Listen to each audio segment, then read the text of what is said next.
Madam उत्तर द्यावी लागेल तुम्हाला.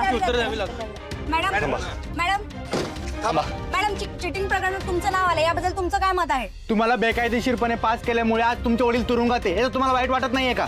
मॅडम तुम्ही गप्प आहात म्हणजे तुम्ही दोषी आहात का? थांबा तुम्हाला सगळ्या प्रश्नांची उत्तर मिळतील. मॅडम पहिला आज जाऊन येऊ देत. मला उत्तर द्या मॅडम उत्तर द्या. लय मेहनतीने 5 मिनिटं मिळालेत. काय बोलायचे ठरवलंय तुम्ही?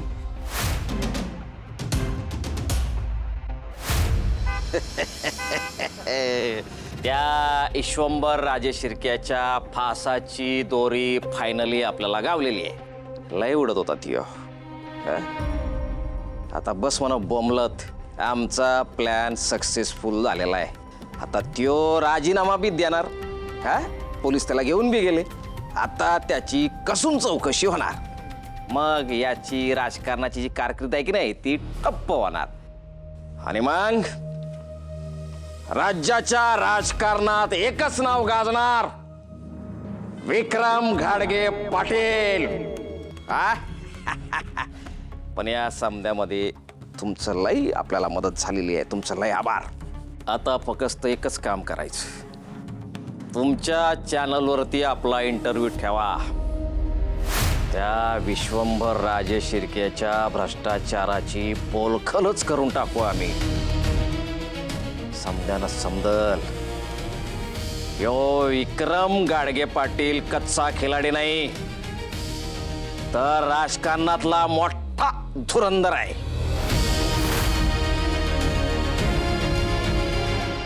साहिला कुठं उलटला काय मी कवाचा फोन करतो, फोन घेईना झालाय.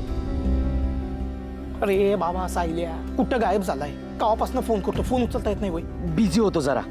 बोल काय काम आहे? बरं मला सांगते, श्रावणी पैसे देऊन पास झाली. हा मॅटर बाहेर कसा आला रे? आता मला काय माहित, तुझा मेवना त्यांच्याकडे कामाला आहे ना, माझा तर काहीच संबंध नाही याच्याशी. मेवना कामाला म्हणून काय आलं रे? पण हे सगळं काम कोणी केलं? तू केले. मी फक्त क्लायंट घेऊन आलो आणि कमिशन घेतलं. माझा इशू संपला. काम प्रत्यक्ष तू केलंय. घेतलंस की नाही कमिशन? कमिशन घेताना लय मोठा जबडा उघडला होता सर.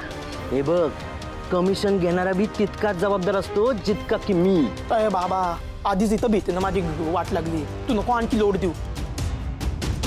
ऐक ना सायल्या, सिरियसली सांग, आपण या मॅटरमध्ये अडकणार नाही ना? आणि समजा उद्या काही लफडा झाला, माझं नाव घेऊ नको बरं का? कसं घेऊ नको? त्या श्रावणीला माझ्यापर्यंत तू पाठवलंस. मी तर तिला ओळखत बी नाही. हे बघ, तुझ्यामुळं मी तिचं काम केलेलं आहे. त्या पैशाला अजून हात बी लावलेला नाही. तुझं कमिशन दिलं आणि ते पैसे कागदात तसेच गुंडाळून ठेवलेले आणि ते पत्र बी तसंच आहे. पत्र म्हणजे?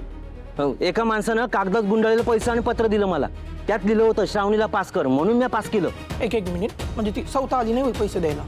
नाही म्हणजे ती आली होती पण तशीच परत गेली पैसे न देता. थोड्या वेळाने एक माणूस आला, त्यानं कागदात गुंडाळलेलं पैसे आणि पत्र दिलं.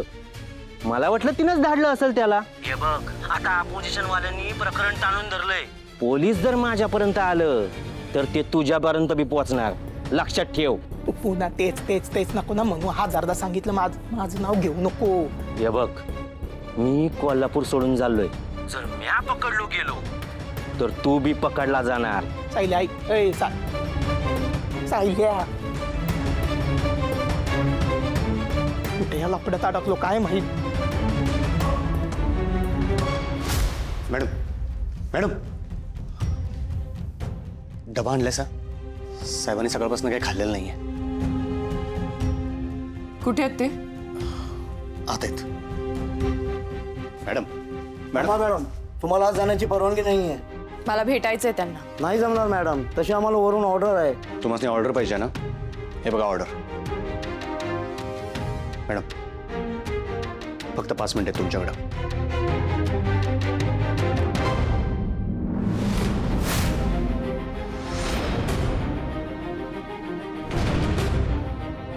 इथं कशाला आलीस? मला बोलायचंय तुमच्याशी. अजून काय बोलायचं राहिलंय? अख्ख्या जगासमोर तोंड काळ केलंस माझं. मला इथं आणून बसवलंस. समाधान नाही झालं? माझ्या आयुष्यभराच्या पुण्याची माती केलीस तू. अजून काय हवंय तुला? निघित ना, माझ्यासाठी सगळं संपलंय. संपलंय? अहो आता तर सगळं सुरू झालं. तुझी बिनकामी बडबड ऐकायची नाहीये मला. ऐकावी लागेल आणि माझ्या प्रश्नांची उत्तरही द्यावी लागतील. मला प्रश्न विचारणार तू? मला प्रश्न विचारणार? तुझ्यामुळे इथे येऊन बसलोय मी. एक शिक्षण मंत्री एका गुन्हेगारासारखा इथे बसलाय चौकशीसाठी. अरे पास व्हायची लायकी नव्हती ना, तर नापास व्हायचं. पैसे देऊन कशाला पास झालीस? ज्या इज्जतीसाठी रक्ताचं पाणी केलं ना, त्याची राख रांगोळी केलीस तू. आलीस वर तोंड घेऊन प्रश्न विचारायला.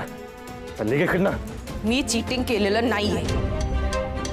मी नापास झाले खरंय, पण म्हणून पास होण्यासाठी मी कोणालाही 1 रुपया सुद्धा दिलेला नाहीये. मग काय चमत्कार झाला का देवानी खाली येऊन रिझल्ट बदलला? ते मला माहित नाही, पण मी गुन्हा केलेला नाहीये. तुमच्यावर आरोप केले जात आहे, तिथे चौकशीला बोलवलं, सगळं खरंय, पण याचा अर्थ माझी चूक आहे असा नाही. बोल बोल, अजून खोटं बोल. तुझा दोष नाही ग. तुझ्या जे रक्तवात आहे ना, तुझ्या त्या फ्रॉड आईचं ते रक्त बोलतंय. जसं तू आज मला फसवलंस ना, तसंच फसवलं तिने मला जन्मभर. त्या नालायक बाईमुळे आयुष्य बर्बाद झालं माझं. माझ्या आयुष्यातला सगळा आनंद हिरावून घेतला तिने. हसणं विसरलो मी. आणि आता तू आलीस तिची जागा घेऊन पुन्हा मला त्रास द्यायला. मिळालं ना सगळं? जगासमोर तोंड काळ केलंस ना माझं? मग निघ आता. आई तशी लेख, ती बाई तर एक नंबर. बस.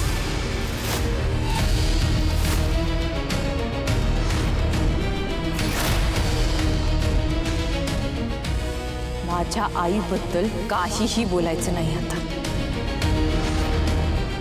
तुमचं म्हणणं आहे ना, माझी आई फ्रॉड होती, वाईट होती, विश्वासघात केला तिने तुमचा.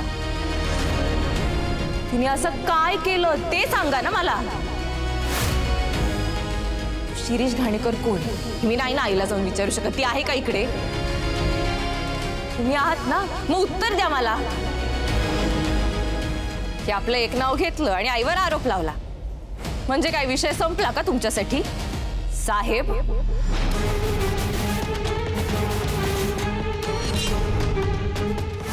एका बाईवर आरोप करताय तुम्ही, त्यामुळे मला तसं ठोस कारणही द्या. कारण आहे ना तुमच्याकडे की नाहीच आहे? उगाच आपले काही बिनबुडाचे आरोप करताय. मर्यादा ओलांडू नकोस. मर्यादा? मर्यादा तर तुम्ही ओलांडली. मला पाप म्हणालात ना तुम्ही.